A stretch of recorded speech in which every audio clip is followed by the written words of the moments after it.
इस वजह से कोशिश की जा रही है गुरसिमरन कि इस तरीके के हमलों को करारा जवाब प्रहार मिले। बहुत बहुत शुक्रिया आपका तमाम जानकारी देने के लिए। और अब आगे बढ़ते हुए इसी कड़ी में आपको बता देते हैं कि किस तरीके से एशिया की सबसे हाईटेक जेल कही जाने वाली तिहाड़ जेल में किस तरीके से हमला हुआ है और चाकूबाजी की घटना को अंजाम दिया गया है।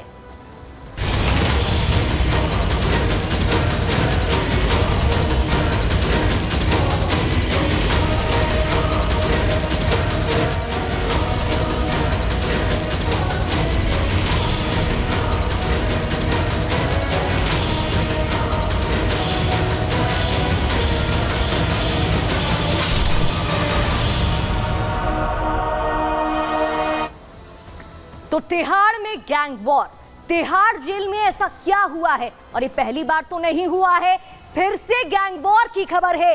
दिल्ली की तिहाड़ जेल में फिर गैंग वॉर हुआ है। तिहाड़ जेल नंबर 8 और 9 में खूनी झड़प हुई है। झड़प के दौरान 2 कैदी घायल हो जाते हैं। घायलों को अस्पताल लेकर जाया जाता है। घायल कैदियों के नाम लवली और लवीश बताए जा रहे हैं। एक कैदी की हालत अभी भी गंभीर बनी हुई है। लोकेश नाम के एक शख्स पर हमले का आरोप है कि इसी ने हमला करवाया है लवीश पर और लवली पर, जिसकी वजह से वो घायल हो जाते हैं और उन्हें अस्पताल में भर्ती कराया गया है। लेकिन समझने की बात यहाँ पर है कि जेल में गैंग वॉर क्यों हुआ है, आखिर इसकी वजह क्या थी? तिहाड़ जेल में लोकेश ने हमला किया, ये आरोप है। लवली लवीश की हत्या की कोशिश की गई, लेकिन क्यों? दरअसल भाई की मौत का बदला लेना चाहता था हमलावर और इस वजह से उसने हमला किया। लोकेश के भाई की हाल ही में हत्या हो गई थी। लवली और लवीश पर हत्या का आरोप था। अब सोचिए कितनी बड़ी प्लानिंग उसने की। वो यहाँ पहुंचता है और उसके बाद इसे अंजाम देता है, इस वारदात को, हत्या की वारदात को। और इसी मामले में दोनों तिहाड़ जेल में बंद हैं। लोकेश ने बदला लेने का एक प्लान तैयार किया प्री प्लॉटिंग के साथ, और लोकेश के साथ हिमांश और अभिषेक उसके 2 साथी भी बताए जा रहे हैं जिन्होंने इस हत्या की वारदात को अंजाम दिया है। फोन रूम में लवली और लवीश पर हमला किया गया, वही फोन रूम जहां पर इजाजत दी जाती है बातचीत करने की अपने परिजनों से। इन कैदियों को थोड़ी देर का समय मिलता है और इसी जगह पर इस कोशिश को अंजाम दिया गया, हत्या की वारदात को अंजाम दिया गया। हमारे साथ साहिल बने हुए हैं, उनसे ज्यादा अपडेट ले लेते हैं। साहिल, पहला मामला नहीं है, तिहाड़ के लिए कहा जाता है एशिया की सबसे हाईटेक जेल है, और उसके बाद जब ऐसा मामला सामने आता है तो सुरक्षा पर सवाल खड़े होते हैं।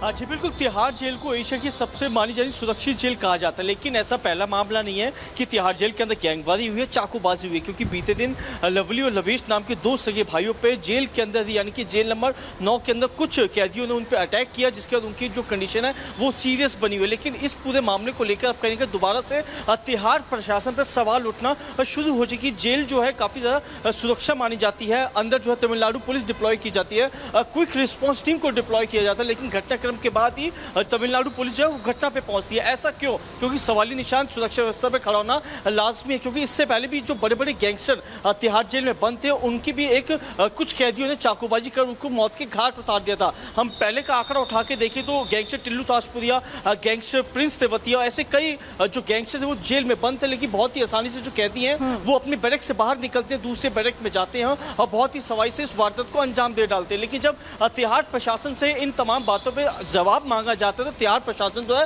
इन तमाम मीडिया के सवालों से बचते नजर आते हैं और टाल मटोल करते नजर आते हैं। क्योंकि हमारे अभी डीजी सोर्स से बातचीत हुई तो उनका कहना है कि हम मंडोली जेल, साहिल, जब इतनी बड़ी जेल है, अंडरग्राउंड जेल इसे कहा जाता है, सुरक्षा के तमाम इंतजामात होते हैं, तमिलनाडु से यहाँ पर पुलिसकर्मी तैनात किए जाते हैं और फिर इस तरीके से मामला आता है, सवाल उठते हैं। बहुत बहुत शुक्रिया आपका। अब आपको बता देते हैं कि क्यों सुरक्षा पर सवाल खड़े हो रहे हैं, आखिर ऐसा क्या है जिस वजह से ये कहा जा रहा है कि इतनी बड़ी चूक हुई है। दरअसल तिहाड़ की सुरक्षा पर सवाल इसलिए उठ रहे हैं क्योंकि तिहाड़ एशिया की सबसे सुरक्षित जेल मानी जाती है। तिहाड़ जेल का क्षेत्रफल अगर आप देखेंगे तो 400 एकड़ है। तिहाड़ जेल के अंदर 9 केंद्रीय जेल है और ये मामला 8 और 9 का बताया जा रहा है, फोन रूम का। तिहाड़ में करीब 8000 सीसीटीवी कैमरा लगे हुए हैं। सुरक्षा की दृष्टि से तमिलनाडु स्पेशल पुलिस की तैनाती रहती है क्योंकि उनकी लैंग्वेज बदली होती है तो इजिली कम्युनिकेट ना कर पाए कैदी। 10,000 कैदियों की रखने की क्षमता होती है और तिहाड़ जेल की दीवारें काफी मोटी होती हैं कि उसे आसानी से पार ना कर पाए कैदी। तिहाड़ जेल से भागना लगभग असंभव माना जाता है। कहा जाता है कि यहां से भागना मुमकिन नहीं है। उसके बाद भी इस तरीके का मामला, चाकूबाजी गैंगवॉर की घटना सामने आई है, जो कि पहली घटना नहीं है। इससे पहले भी मामला ऐसे सामने आ चुका है। वहीं मौके से हमारे सहयोगी साहिल की ये रिपोर्ट देखिए। 19,800 के आसपास कैदी जो है इन तीनों जेलों में बंद है। 2,500 के आसपास जो है वार्डर और हेड वार्डर हैं, जो कि कैदियों की सुरक्षा के लिए 24 घंटे जेल में मौजूद रहते हैं। लेकिन उसके बावजूद भी तमाम जो कैदी हैं बहुत ही आसानी से अपने बैरक से बाहर आते हैं और दूसरे बैरक में घुसकर दूसरे कैदी की हत्या कर वहां से फरार हो जाते हैं। बीते दिन भी 2 कैदियों पे जेल के अंदर ही चाकूबाजी की गई, जिनकी हालत गंभीर है, जिनको अस्पताल में भर्ती कराया गया है। तो साफ तौर पे सवालिया निशान जो है तिहाड़ जेल की सुरक्षा व्यवस्था पे खड़ा होना लाजमी है कि आखिरकार इतनी टाइट सुरक्षा और तमिलनाडु पुलिस जेल में मौजूद रहती है, QRT मौजूद रहती है, उसके बावजूद भी कैदी बहुत ही आसानी से दूसरी कैदी की जाकर हत्या कर डालते हैं। ये रिपोर्ट आपने देखी और अब आगे बढ़ते हुए आपको बीजेपी प्रवक्ता RP सिंह की एक प्रतिक्रिया सुना देते हैं पूरे मामले पर। उनका क्या कुछ कहना है, सुनिए। दिल्ली तिहाड़ जेल के अंदर गैंगवार हुई है, वहां पर चाकूबाजी हुई है और दिल्ली तिहाड़ जेल की जिम्मेवारी पूरी की पूरी दिल्ली सरकार की है, उनके मंत्री सौरभ भारद्वाज की है।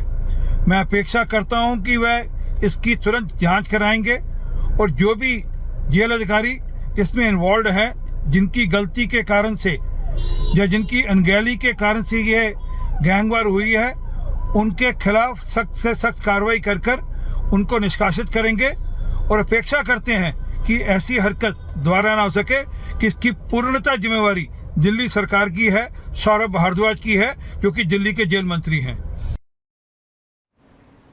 और चलिए आगे बढ़ते हुए अब आपको तिहाड़ जेल का खूनी इतिहास बता देते हैं, क्योंकि मामला पहला नहीं है। सबसे पहले आपको लिए चलते हैं 3 मई 2024 में, जहां दीपक नाम के सेवादार कैदी की हत्या की जाती है कुछ इसी अंदाज में।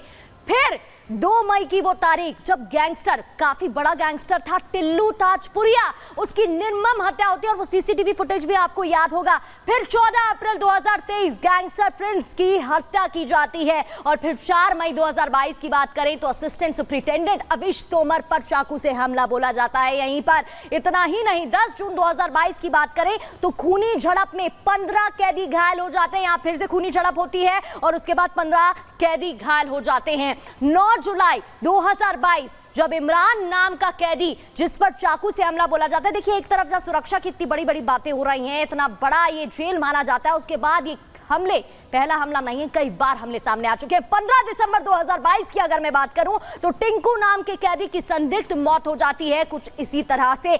4 अगस्त 2021 की अगर हम बात करें तो अंकित गुज्जर नाम के कैदी की हत्या की जाती है। और चलिए अब आपको कुछ तस्वीरें दिखा देते हैं। ये CCTV फुटेज है 2 मई का। 2 मई को जब टिल्लू ताजपुरिया की निर्मम हत्या की जाती है, वहां पर कुछ पुलिसकर्मी भी दिखाई दे रहे हैं। 2023 का ये मामला है, 2 मई तारीख थी जब निर्मम हत्या की जाती है। कुछ पुलिसकर्मी वहां पर तैनात है। पहले एक पुलिसकर्मी पहुंचता है। ये तिहाड़ जेल की बात है, तिहाड़ जेल की बात है, जहां चैम्बर में ये 8 और 9 जेल नंबर ही था जहां पर ये मामला हुआ था। जहां पर देखिए कुछ पुलिसकर्मी भी तैनात नजर आ रहे हैं। एक पुलिसकर्मी आगे बढ़ता है, बचाने की कोशिश करता है, लेकिन वहां से जैसे ही आरोपी आ जाते हैं, हमला करने लगते हैं, वो घबरा के वो भी पीछे हट जाता है।